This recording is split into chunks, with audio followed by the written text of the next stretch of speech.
Papaya all season fruit. ಎಲ್ಲ ಸೀಸನಲ್ಲೂ ಸಿಗೋ ಅಂತಹ ಫ್ರೂಟ್ ಅಂದರೆ ಪಪ್ಪಾಯ ಮಾತ್ರ. ಇದನ್ನು ನಾನು ಉಪ್ಪು ಮತ್ತು ರೆಡ್ ಚಿಲ್ಲಿ ಪೌಡ್ರ್ ಹಾಕ್ಕೊಂಡು ತಿನ್ನೋಕ್ಕೆ ಇಷ್ಟಪಡ್ತೀನಿ. ಈ ಥರ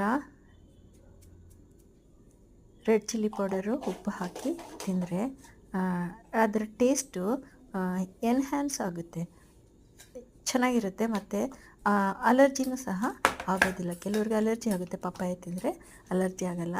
ಇದನ್ನು ಬೆಳಿಗ್ಗೆ ಖಾಲಿ ಹೊಟ್ಟೆಗೆ ತಿನ್ನಬೇಕು ಅಂತ ಹೇಳ್ತಾರೆ. ಆದರೆ ನಾನು ಯಾವ ಟೈಮಲ್ಲಾದರೂ ತಿಂತೀನಿ. ಯಾವಾಗ ತಿನ್ಬೇಕನ್ಸುತ್ತೋ ಆ ಟೈಮಲ್ಲಿ ನಾನು ಈ ರೀತಿ ಸಣ್ಣದಾಗಿ ಕಟ್ ಮಾಡಿಕೊಂಡು ಉಪ್ಪು ಮತ್ತು ರೆಡ್ ಚಿಲ್ಲಿ ಪೌಡ್ರನ್ನ ಈ ರೀತಿ ಉದುರಿಸ್ಕೊಂಡು ತಿನ್ನೋದ್ರಿಂದ ತುಂಬ ಖುಷಿಯಾಗುತ್ತೆ. ನೀವು ಯಾವ ಥರ ತಿಂತೀರಾ ಕಮೆಂಟ್ಸ್ ಮಾಡಿ ಹೇಳಿ.